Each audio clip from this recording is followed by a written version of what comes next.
remember my family telling me about how they used to go out in front of my house and pick limu. And one day I went to go pick some for my dad, and when I went out, I found that I couldn't find the limu I was looking for anymore, and in its place was Gorilla Ogo. And that's when I realized this was a problem.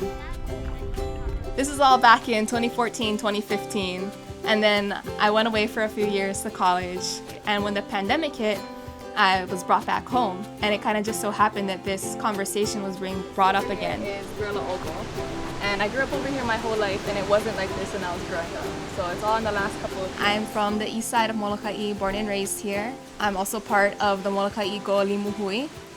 We are tackling Gorilla Ogo on Molokai. Gorilla Ogo is an invasive seaweed. Scientific name is Gracilaria salicornia, but it's more commonly known as Gorilla Ogo. It's an introduced species that was originally brought to Molokai to be an alternative food source, but has since gotten out of control and now is smothering our reefs. Gorilla Ogo is particularly dangerous because of the way that it spreads. It does incredibly well in a bunch of different environments, in muddy areas, on our reefs, near the mangrove, and in the areas that it grows, it blocks out the sunlight. But it also threatens our native limu populations, which are an important food source and important to people of Hawaii culturally. As far as we know, fish don't really eat Gorilla Ogo, and so that means it has no natural predators. And so when a limu has no natural predators, it's kind of allowed to grow out of control, especially when it's so versatile.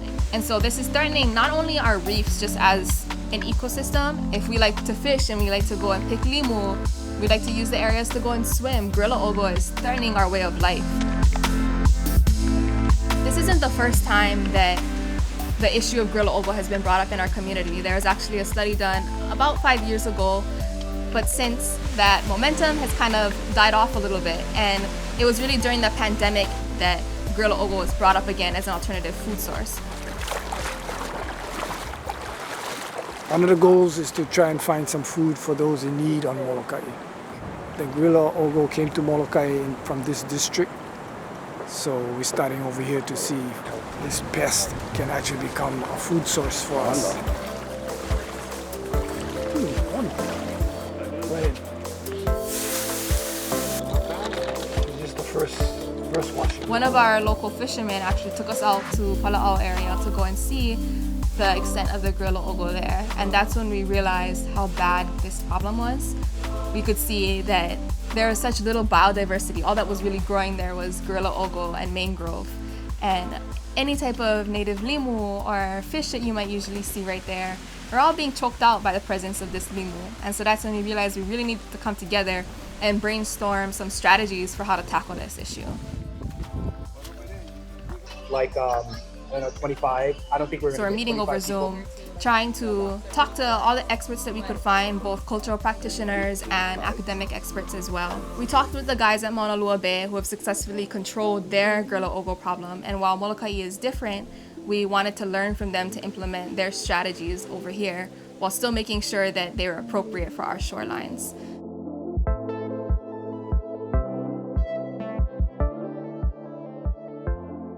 In doing all of our research, we found that a permit was required for doing this kind of work, and so we needed to work with DLNR, Department of Aquatic Resources, to file a permit. While that was initially daunting, it actually turned out to be a good thing in that we're able to learn from the experts that they have and turn this into a partnership. They've also helped us to find ways to monitor the activities that we're doing so that we know the impact that we're having.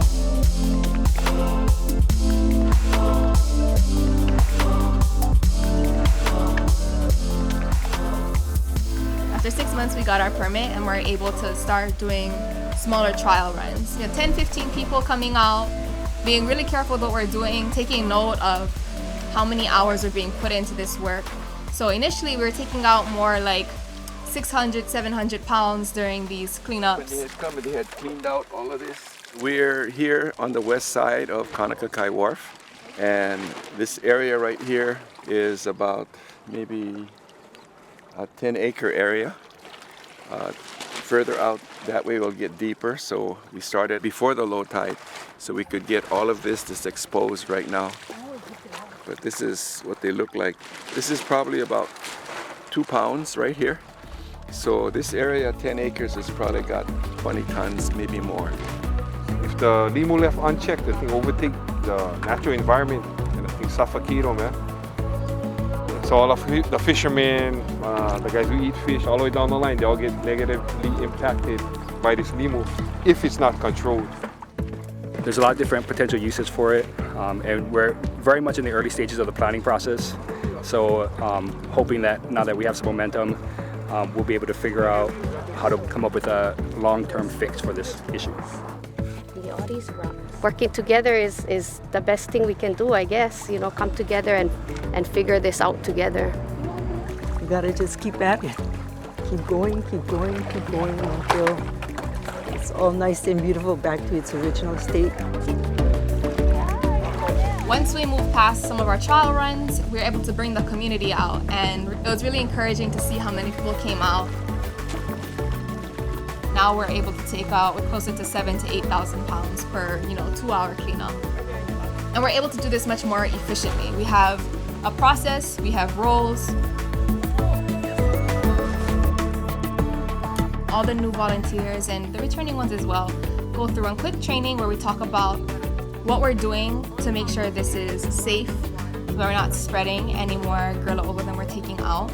We walk people through identifying the different limu that are common in each area, and there's changes for each area that we're in. But then it can take this stuff out, so we want to only mostly take the When we're working with some of the keiki, talking about the names of the limu and how that can teach us about what Hawaiians knew about where they grow and how they grow, what they're useful for, and how that relates to when we're going out in the ocean, what does the presence of one limu tell us about that area? So working with them to practice more kilo when we're out in the water to inform our efforts.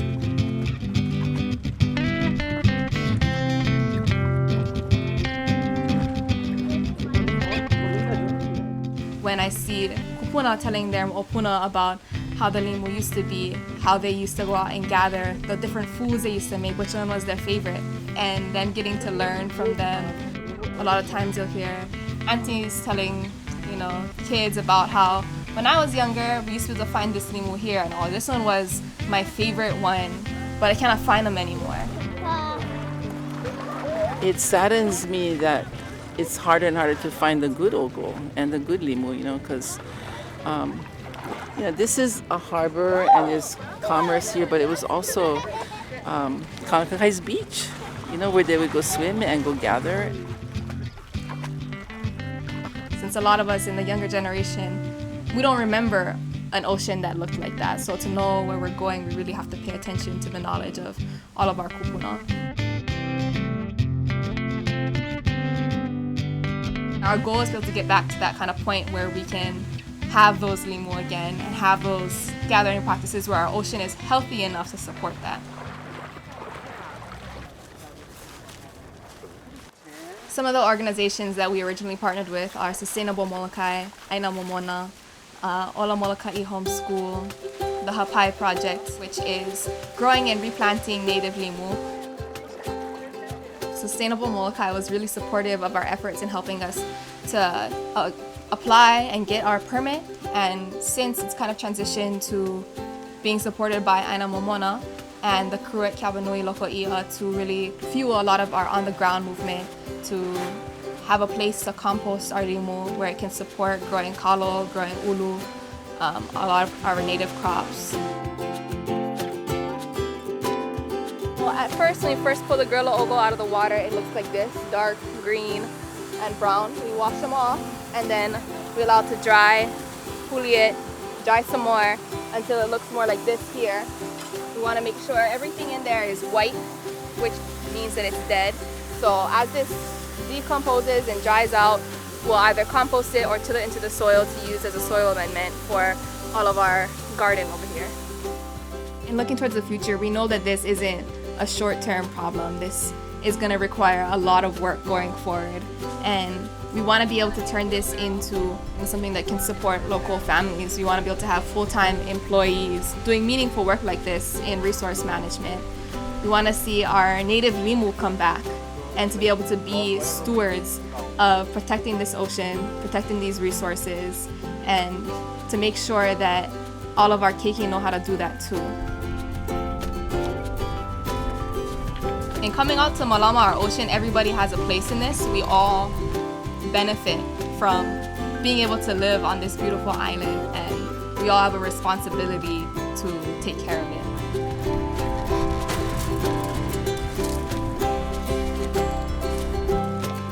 We're Molokai Animal Mono. We have this incredible history behind us of self-sufficiency, and I think tackling Gorilla Ogo is a huge part of us being able to get back to that place.